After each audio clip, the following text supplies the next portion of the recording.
Саламатсыздар ма? Бауыржан Момышұлы атындағы номер 45 Қазақ классикалық гимназиясының математика пәні мұғалімі Атамбаева Гаухар Алғамасқызы. Бүгінгі өтетін сабағымыз теңдеудің көмегімен мәтінді есептерді шығару.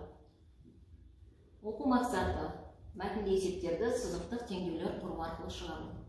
Балалар, сіздерге өткен сабақта тапсырма берілген болатын. Осы тақырыпты оқулық бойынша өз беттеріңізше оқып, түсініп, мысалдарын қарап, соған байланысты бағалау критерийлерін құрып келу. Ендеше сабағымыздың бағалау критерийлерімен танысайық. Мәтін есептерді шығару үшін ең бірінші не істейді екенбіз? Есептің математикалық моделін құрып аламыз. Содан соң белгісіз шамаларды анықтаймыз. Бұл жерде белгісіз шама дегенде міндетті түрде ізделінді шама туралы айтылып тұрған жоқ балалар. Барлық белгісіз шамаларды анықтап алуымыз қажет. Сосын сол белгісіз шамалардың қажеттісін айнымалы арқылы өрнектейміз. Біз көбінесе айнымалыны латын алфавитіндегі X әрпімен белгілейміз. Сосын сол бойынша теңдеу құрамыз, теңдеуді шешеміз, ең соңында есептің жауабын анықтаймыз. Неге есептің жауабын анықтаймыз деп бөлек алып тұрмыз балалар? Себебі теңдеудің шешімі үнемі есептің жауабы бола бермейді. Ал енді осы критерийлер бойынша мысалдарға келейік. Бірінші мысалды қараймыз. Дәуреннің кітаптарының саны Сәуленің кітаптарының санынан 2,5 есе артық. Сәуле олимпиадаға дайындалу үшін Дәуренне өзіне қажетті 12 кітапты алды. Сонда Дәурендегі кітаптар мен Сәуледегі кітаптар саны теңесті. Алғашқыда Сәуледе қанша кітап болған еді? Ал балалар, ойланайық.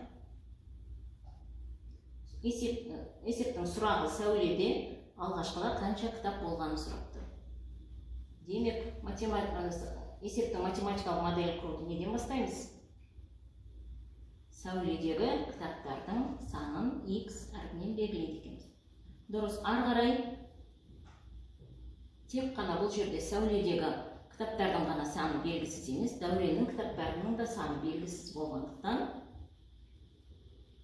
осы X айнымалы арқылы өрнек түрінде Дәуреннің кітаптарының санында жазады екенбіз. Енді осы екі өрнекті қолдана отырып теңдеу құрамыз. Теңдеу құрып болсаңыздар, қараймыз, салыстырамыз құрылған теңдеуді осы теңдеумен. Теңдеудің құрған кезде нені ескердік балалар? Дәуреннің кітаптарының саны 12-ге азайғанын, Сәуленің кітаптарының саны сәйкесінше 12-ге артқандығын ескердік. Ал енді осы теңдеуді өзіміз білетін тәсілмен шешеміз.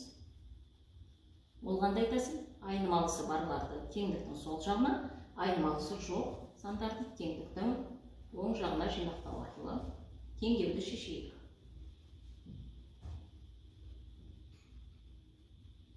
Теңдеуді шештік, теңдеудің түбірі X тең 16 саны болды.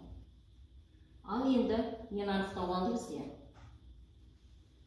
Осы X тең 16 деген санымыз есебіміздің, мәтін есептің жауабы ма, жоқ па? Соны анықтаймыз. X тең 16-ны жауабы деп жаздық па, жазбадық па? Жаза аламыз, себебі X әрпінен біз Сәуледегі кітаптардың санын белгілеген болатынбыз. Есептің сұрағында да Сәуленің кітаптарының санын сұрапты. Демек, X тең 16 есептің жауабы деп жазған болсаңыздар, өте дұрыс. Есеп түсінікті болды ма балалар? Ары қарай келесі мысалға көшейік. Екінші мысал. 6-шы А сыныбы мен 6-шы Ә сыныбында оқушылар саны тең. Бөлме гүлдеріне күтім жасау мақсатында сыныптар ішінде кезекші топтар құрылды. 6-шы А сыныбы әр топта 4 оқушы болатындай етіп құрса, 6-шы Ә сыныбы әр топта 6 оқушыдан болғанын қалады. Сонда 6-шы А сыныбындағы топтар саны Ә сыныбындағы топтар санына қарағанда 3-ге артық болды. Сыныптардағы оқушы саны неге тең? Ойланайық балалар. X әрпімен қай шаманы белгілеген дұрыс? Дұрыс айтасыздар. Бұл жерде сұрақ оқушы санын сұрап тұрғандықтан дәл осы оқушының санын x әрпімен белгілесек те болатын еді. Бірақ оқушы санына байланысты амал құрған кезде бізде тек қана бөлу амалы болайын деп тұр. Ал бізде теңдеу құрған кезде бөлу амалы арқылы құрған бізге тиімсіздеу. Сондықтан мәтін есептерге теңдеу құру заңдылығы бойынша біз кез келген белгісіз шаманы x деп ала аламыз. Бұл жерде белгісіз шамалар әр сыныптағы топтардың саны. Алдыңғы есепте айтқандай, үнемі біз x деп неғұрлым аз санды алғанымыз дұрыс, иә балалар? Солай етіп алсақ, 6-шы әр сыныбындағы топтар санын біз x пен белгілейді екенбіз. Ары қарай осы x арқылы қандай өрнек құра аламыз осы жерден? Дұрыс айтасыздар, 6-шы А сыныбындағы топтардың санында x арқылы x қосу 3 өрнегімен беруге болады. Осы өрнектерді қолдана отырып теңдеу құрамыз. Теңдеуіміз мына түрде болды. Яғни теңдіктің екі жағында да бізде оқушылардың саны берілген. Екі сыныптағы оқушылардың саны тең болғандықтан А сыныбындағы x қосу 3 дегеніміз топтардың саны, 4 дегеніміз бір топтағы оқушылардың саны. Ә сыныбында 6 дегеніміз топтардың саны, x дегеніміз топтардың саны, 6 оқушылардың саны.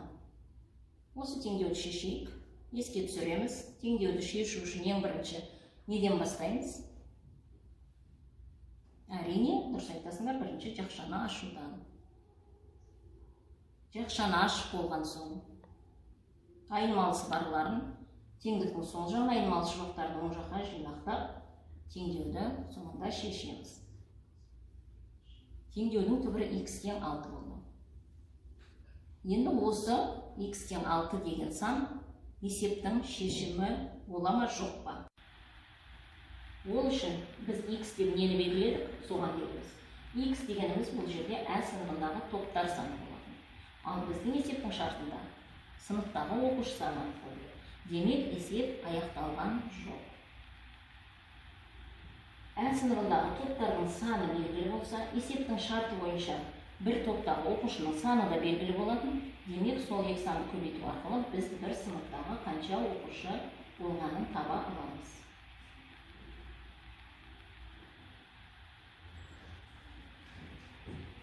Алты мен алтыны көбейткенде 36 болды. Ал жауабында неге әр сыныпта 36 оқушы деп жаздық балалар?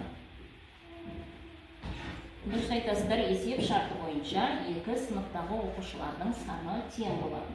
Сондықтан әр сыныпта 36 оқушыдан.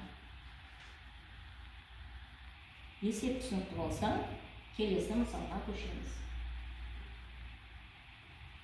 Үшбұрыштың периметрі 17,7 см. Оның бірінші қабырғасы екінші қабырғадан 1,3 см, ал үшінші қабырғадан 2 есе қысқа. Үшбұрыштың әрбір қабырғасын табыңыз. Ойланамыз. Осы есепте x әрпімен қай қабырғаны белгілеген ыңғайлы деп ойлайсыздар?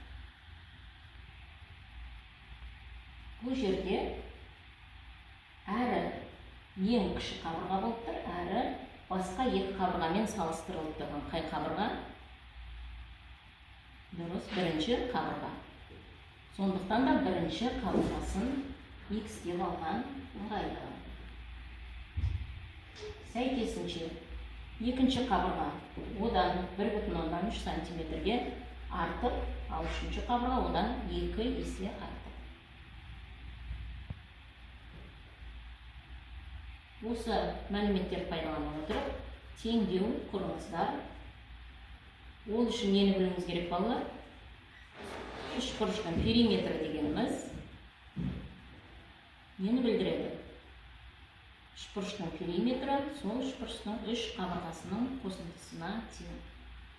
Демек, үшбұрыштың периметрі есеп шартында белгілі, үш қабырғасы да x әрпімен өрнектелген. Осы бойынша теңдеуді құрыңыздар.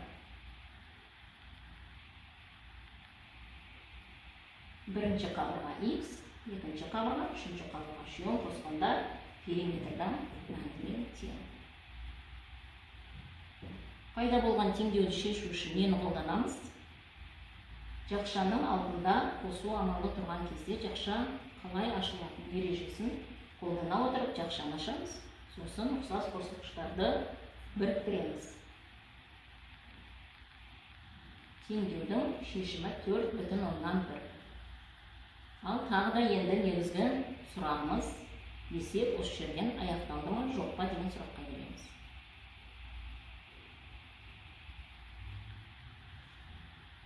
Төрт бүтін оннан бір дегеніміз ол x-тің мәні болғандықтан бұл бірінші қабырғаны білдіреді.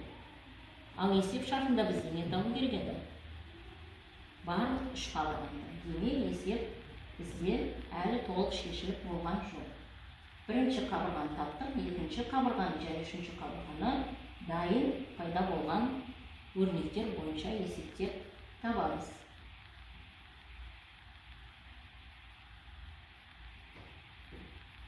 Екінші қабырғаны, үшінші қабырғаны таптық. Осы үш мән есептің толық жауабы болып табылады.